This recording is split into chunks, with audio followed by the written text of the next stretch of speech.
Hello बच्चों। बच्चों NEET का रिजल्ट आ गया। तो बच्चों नीट के रिजल्ट में बहुत बच्चों ने अच्छा किया, बहुत बच्चों ने कट ऑफ इस बार क्या काफी ऊपर जाने की वजह से काफी बच्चे क्या है परेशान हैं। तो बेटा परेशान मत रहो। देखो कट ऑफ 700 भी जाएगा चाहे 650 जाएगा, सिलेक्शन जितनी सीट है उतनी ही होगी। जिनके नंबर कम आ रहे हैं वह सही सिलेबस के अनुसार पढ़े, सही से अच्छा करें, टेस्ट दें, रेगुलर रहें, जिस भी इंस्टीट्यूट में है वहां अच्छा करें, जहां से जुड़े हुए हैं वहां अच्छा करें, पक्का सिलेक्शन होगा, जरूर सिलेक्शन होगा। तो बेटा इस बार के सिलेक्शन में बहुत अच्छी रैंक हम लोग के यहाँ से एक बच्ची ने क्या है पूरे पूर्वांचल में बहुत ही जबरदस्त किया, एक शानदार एक रिजल्ट, शानदार नंबर, ईशा दीक्षित।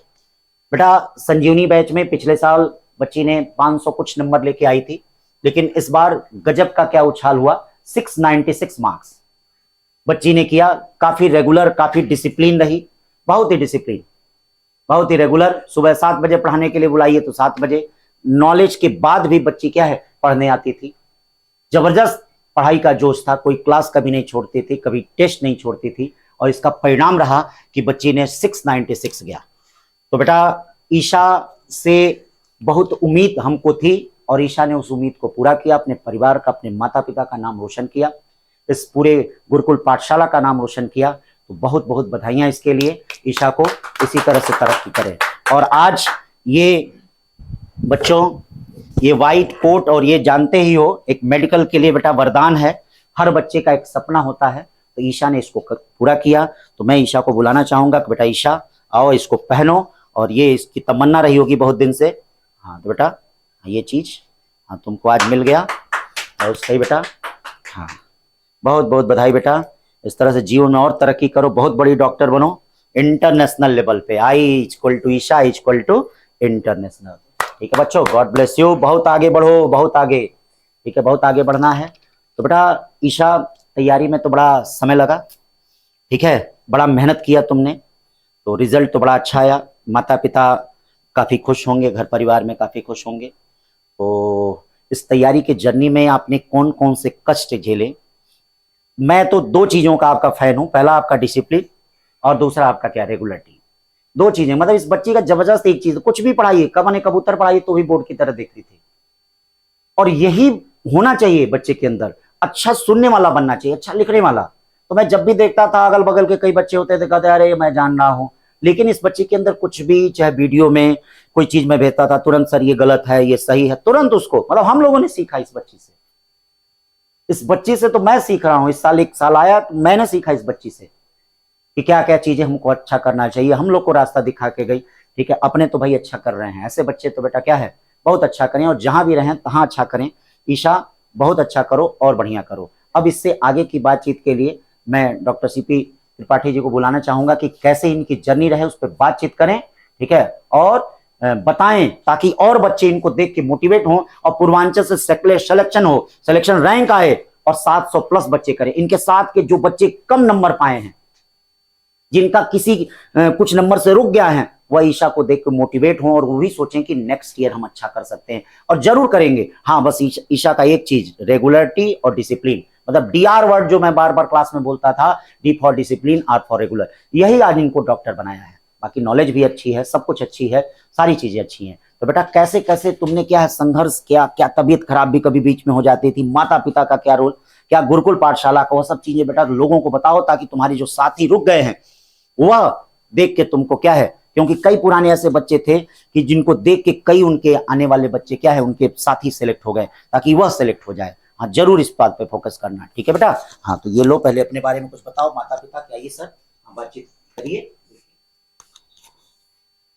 जैसा कि सर ने अभी बताया है कि नीट 2024 का रिजल्ट आया है, इसमें हमारे सामने सफल अभ्यर्थियों के रूप में ईशा दीक्षित हमारे साथ हैं। हाँ बेटा ईशा दीक्षित, आपको बहुत बहुत बधाई हो। Thank you sir. और अब आप बताइए कि नीट की तैयारी के लिए आप कहाँ से प्रेरणा पाई? सर प्रेरणा तो जैसे मेरे घर में सब लोग लॉयर उसमें हैं, तो मेरे पापा भी लॉयर हैं, चाचा भी, सब लोग लॉयर हैं। तो मैंने ये सोचा कि लोगों को हेल्थ के क्षेत्र में जैसे घर वालों को भी अगर कोई घर का डॉक्टर रहेगा तो जल्दी फैसिलिटीज़ ज़्यादा मिलेंगी। और जैसे कई लोग हेल्थ जैसे इलाज जल्दी नहीं हो पाता है, उस वजह से भी बहुत वो आती है, तकलीफ़ें आती हैं। तो अगर घर में कोई एक डॉक्टर रहेगा तो वो सब अच्छा होगा। तो मैं जब 6 क्लास में थी तभी से मेरे मन में था कि हाँ डॉक्टर ही बनना है। कई लोगों ने मुझे बहुत बोला कि अरे बहुत पढ़ना पड़ता है, बहुत पैसा लगता है, ये वो, पर मेरा नहीं था। और मेरे मम्मी पापा का भी यही था कि नहीं, जो उसको करना है वो ही करने दो। तो शुरू से ये था कि डॉक्टर ही बनना है, तो आज ये पूरा हो रहा हमारे है। तो सामने सफल अभ्यर्थियों के रूप में ईशा दीक्षित है, जो अपने पापा के पापा जो है पेशे से एडवोकेट थे, पर इन्होंने अपने क्षेत्र को दूसरे क्षेत्र में चुना और डॉक्टर बनने के लिए जो कठिन परिश्रम था आपने किया। ये बताइए कि आप किस संस्थान को चुनी कि जिससे आपके डॉक्टर बनने का रास्ता जो है आसान हो गया। मैंने गुरुकुल पाठशाला ज्वाइन किया, और मैं तो पूरा क्रेडिट इसी को देना चाहूंगी, क्योंकि अगर मैं ये नहीं चुनती तो शायद हाँ ठीक है सेलेक्ट हो जाते, पर इतने मार्क्स ले आना नहीं पॉसिबल था। मैंने सोचा भी नहीं था कि इतने मार्क्स आएंगे, पर यहाँ के जो डिसिप्लिन है, रेगुलर क्लास करने का बहुत फ़ायदा हुआ। मैंने तो केवल टेस्ट सीरीज ज्वाइन करने का सोचा था, पर आप सब ने टीचर्स ने वो किया कि नहीं क्लासरूम प्रोग्राम ज्वाइन करो, तो उससे बहुत फ़ायदा हुआ। और रेगुलर टेस्ट होते थे, तो पहले टेस्ट देने की आदत नहीं थी बिल्कुल भी, यहाँ पे टेस्ट देते देते बहुत यूज टू हो गए थे। तो रेगुलर टेस्ट देना, जो भी हो रोज आना, चाहे जितनी धूप हो जो भी हो, टेस्ट एक दिन भी नहीं छूटता था, तो वो बहुत हेल्प किया। अगर नीट में सफल होने के लिए आपने सब्जेक्ट फिजिक्स केमिस्ट्री बायो को कैसे बैलेंस किया। देखिए तीनों तो बैलेंस करके चलना ही पड़ेगा, क्योंकि अगर आप ये सोच रहे हैं कि आधा बायो आता है तो बायो ही करके तो सब नहीं हो पाएगा ना। तो हाँ ठीक है, बायो आधा आता है तो बायो पे भी फोकस करिए, साथ साथ फिजिक्स और केमिस्ट्री भी फोकस करिए। मेरी केमिस्ट्री बहुत वीक थी, तो केमिस्ट्री पे थोड़ा सा ज़्यादा ध्यान दिया, पर ये नहीं कि फिजिक्स और बायो को एकदम निगलेक्ट करते गए। साथ साथ में बायो फिजिक्स केमिस्ट्री तीनों एक साथ दिन में समय बांट लिया था कि अब फिजिक्स करना है इतना घंटा, केमिस्ट्री करना है इतना, बायो करना है। और बायो तो एनसीईआरटी पूरी करनी है, तो वो तो पढ़ती रहती थी। और केमिस्ट्री और फिजिक्स के भी डेली क्वेश्चन प्रैक्टिस, यहाँ से डीपीपी मिलती थी, यहाँ पे जो टेस्ट होते थे उसको फिर दोबारा जाके करना और सब कुछ। तो ऐसे ही क्वेश्चन प्रैक्टिस बहुत ज़रूरी है। तो अच्छा, नीट 2024 आपने सफलता प्राप्त कर लिया है, अपनी रैंक बताएंगे क्या। हाँ, मेरी रैंक 2651 है और मार्क्स 696 है। All India rank. All India rank ही बताया। अच्छा, नीट में सफल अब आप हो चुकी हैं, नीट 2024 में। अब आने वाले विद्यार्थियों के लिए कुछ टिप्स देंगे क्या कि सफल होने के लिए क्या वो आने वाले विद्यार्थी करेंगे जिससे नीट 2025 में वो सफल हो सके। देखिए बस आपको एनसीईआरटी जो बोला जाता है कि एनसीईआरटी ही आएगा, तो वो एनसीईआरटी ही आना है। एनसीईआरटी से एक शब्द आगे पीछे नहीं जाना है, तो आप पूरा फोकस एनसीईआरटी पे करिए। और जो आपको जहाँ भी आप पढ़ रहे हैं, जिस कोचिंग में भी पढ़ रहे हैं, वहाँ के जो टेस्ट हो रहे हैं, टेस्ट बिल्कुल मत छोड़िए, टेस्ट बहुत इंपॉर्टेंट है। मैं भी ये बात नहीं मानती थी पिछले साल तक कि टेस्ट देना होता है। एक हफ्ते में मुश्किल से एक टेस्ट देती थी, और वो भी बहुत पहाड़ लगता था कि मम्मी अभी 3 घंटे का टेस्ट देना है, ये करना है वो करना है। पर यहाँ पे इतने टेस्ट देने एकदम रेगुलर हो गए थे और एकदम यूज टू हो गए थे कि अब टेस्ट लगता था कि ठीक है हाँ जाने टेस्ट टेस्ट देने। और तो यही है कि टेस्ट जितना मन मतलब जितना हो रहा है, एक टेस्ट भी मत छोड़िए।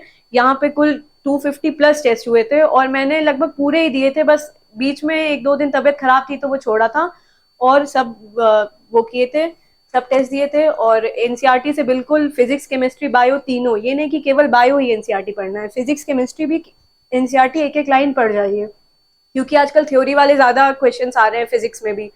तो केवल क्वेश्चंस भी लगाइए, क्वेश्चंस ज़्यादा इंपॉर्टेंट है फिजिक्स में, पर थ्योरी भी पढ़िए, ये नहीं कि थ्योरी को एकदम निगलेक्ट करते जाइए बस। और बाकी आलतू फालतू क्वेश्चंस लगाने की कोई ज़रूरत नहीं है। जितना जो हो पा रहा है फिजिक्स अरे ये नीट के पीवाईक्यू जितनी बार हो सके उतनी बार लगाइए। नीट 2024 में आप सफल हुई हैं, इस सफलता का श्रेय किसको देंगी आप। मैं पूरा क्रेडिट अपने यहाँ गुरुकुल के टीचर्स को और अपने पेरेंट्स को दूंगी, क्योंकि जब भी ठीक है डीमोटिवेट होते थे तो यहाँ के टीचर्स ही मोटिवेट करते थे, और मेरे पेरेंट्स ने मुझे बहुत ज़्यादा सपोर्ट किया। पिछले बार ही मैंने सोचा था कि कुछ और कर लेते हैं, नहीं करते हैं, पर उन्होंने ही सपोर्ट किया कि नहीं अभी क्या, अभी कितना ही एज हुआ है, एक बार और ट्राई कर लो। तो पूरा क्रेडिट मैं गुरुकुल के टीचर्स और अपने पेरेंट्स को देना चाहूँगी। जैसा कि आज हमारे सामने नीट 2024 का रिजल्ट आया हुआ है और हमारे सामने ईशा दीक्षित हैं, इनको सफल होने के लिए बहुत बहुत बधाई हो रहा है। Thank you sir.